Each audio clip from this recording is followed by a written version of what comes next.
How to raise pigs. Whether you are planning on raising pigs to be sold for their meat, or to be kept as pets, you will need to know how to house them and care for them. Pigs are valuable animals for their meat and their manure. The rise of the organic eating movement has made consumers more aware of where their meat comes from, and many of them prefer buying from small, local producers than large corporate farms. Scroll down to step 1 to learn about the process of raising pigs. Part 1: Housing your pigs. 1. Build a pig pen. Pigs need a dry, secure place to live that will protect them from the weather and provide enough space to move around. Some people claim that a full-grown pig only needs about 20 square feet of space. However, for a truly healthy pig, you should allot each pig about 50 square feet of space. When planning your pig pen out, remember that it is best if the pen is twice as long as it is wide. When making your plans, also keep in mind that pigs tend to relieve themselves near their water supply. Because of this, you should plan to put the water supply on the far end of the pen, away from their food and shelter. If you have a barn with empty stalls in it, you can consider raising your pigs inside the barn. Just keep in mind that you will have to haul the manure they produce out of the barn. 2. Install a sturdy wire fence around the pen. Use a woven fence that is hog-tight with a board on the bottom to discourage digging. The best way to build your fence is to map out the area you will house your pigs in and then build a sturdy wooden fence around the area. When your fence is built, attach 4x2 welded wire to the inside of the fence so that if the pigs push on it, it won't go anywhere. A movable electric fence is a good option for pigs that will be used to pasture other parts of a farm or land, and will be herded in and out of the pen. 3. Include at least a partial shelter. Pigs can sunburn if they do not have protection from the direct sunlight in hot weather. In cold weather, pigs will seek protection from cold and wind. The best setup is a 3-sided, roofed structure that can be placed inside the fenced-in area.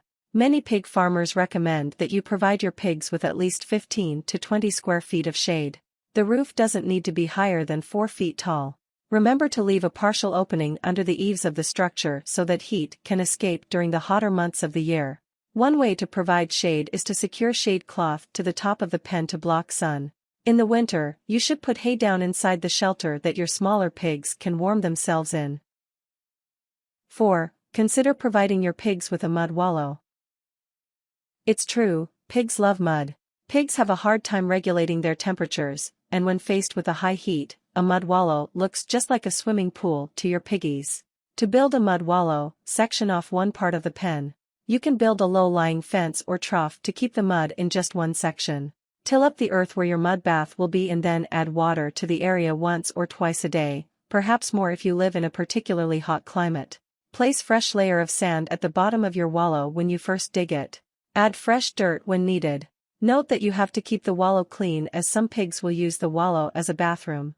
Do not toss food in the wallow, keep it filled with water, and to reduce flies and possibility of illness, do not throw food in it. Mud also helps reduce the risk of pigs getting lice, allows them to root, dig up the ground, something they really enjoy doing, and keeps their skin in good condition. Pigs will stress in heat and this can trigger heat-related heart attacks. If you do not have room for a wallow, then use large kids' play pools for pigs to lay in. 5. Figure out what you're going to do with all the manure. A 100-pound pig can produce about 1.6 pounds of manure per day. You can use this manure to fertilize your garden or crops.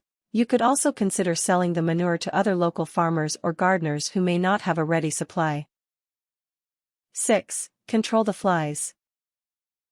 The one issue that folks have with pigs, farm pigs, or pot-belly pigs is the issue of flies. After cleaning up after the pigs, cover the urine spots with a thin layer of garden lime. You can get it in bulk from garden supply stores and use a coffee can to broadcast it over the soiled area. This sweetens the area and kills fly eggs. If you are using manure for your yard, you can treat the manure pile with it as well. Garden lime is used to mark lines on football fields so it's safe for humans and pets.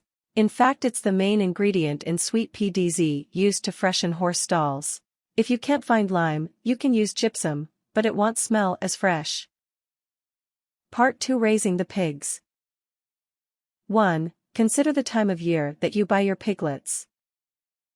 Pigs grow in size best during warmer weather. 60 to 70 degrees Fahrenheit is ideal. If possible, begin your pig raising project in early spring or in late summer. This way, when the piglets are growing the most, they will do so in the best conditions. Surprising as it may sound, a 50-pound piglet, if given access to constant food and water, will grow the 250 pounds market weight in approximately 100 days. Talk about a growth spurt. 2. Purchase your pigs. Whether you are raising your pig as a pet or for meat, you will need to select a healthy pig from a good breeder. Unless you have money to spare, you should focus your search to pig farms in your area that have piglets for sale. When looking at piglets, avoid buying any that are scratching or coughing. If you notice that 20% or so of the pigs at the farm you are visiting look sick, you should consider purchasing a pig somewhere else. Keep in mind that if you go to a pig sale where multiple breeders are showing their pigs, the pigs will probably be rather stressed out. They also become more susceptible to sickness. 3. Provide your pig with enough water. Pigs drink a lot of water. On average, they will consume 2 to 4 gallons, 7.6 to 15 L, of water per day. Keep a tub rooted to the ground and fill it with clean water throughout the day. If you simply set the tub on the ground, the pig will most likely tip it over and play with it. Tubs are fine, but they need constant refills in summer, same with troughs. There are several inexpensive water troughs for pigs that use hook up to a water source and regulate the water via float system. 4. Pick out a good feed for your pigs. As you might guess, pigs are really good at eating. In general, you should plan to use pre-mixed feeds to ensure that your pigs have a well-balanced diet. A 50-pound piglet should be fed a commercial feed that is 16% protein, while a 125-pound pig would do fine with a 14% protein mix, though some farmers prefer to keep their feed at 16%. A pig should gain 1 pound, 0.45 kilograms, per day. 5. Give your pigs some leftovers. Pigs are sometimes referred to as living garbage disposals, which is a pretty accurate sentiment. However, keep the feed as their main course and give them scraps as a side dish. You can feed your pigs fruits, vegetables, meat scraps, garden clippings, and even spoiled eggs. Just make sure you are not feeding your pigs only scraps. Keep in mind that things that are poisonous to humans, like rhubarb leaves or certain berries, are also poisonous to pigs. You should also avoid feeding your pig raw potatoes and raw meat, as both can be poisonous or carry bad bacteria. Some professional pig farmers think it is best to boil any human food that you are planning on giving to your pigs.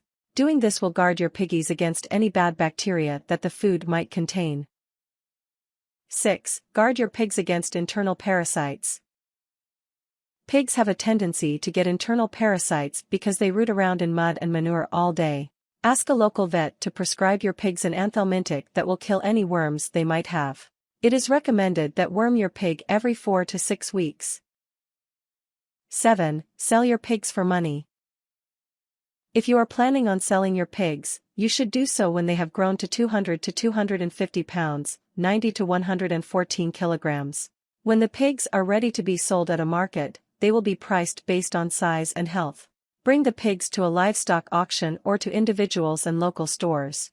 Make an appointment with a local slaughterhouse. 8. Remember that pigs can be dangerous. A 100 pounds pig can pack a wallop when it hits your legs. Bites aren't much fun either. Keep sorting boards around to move pigs back into their pens, and to grab in case of issues. These are typically rectangular in shape, 30 inches by 48 inches, with cutouts across the top and sides. They are inexpensive at feed stores and online.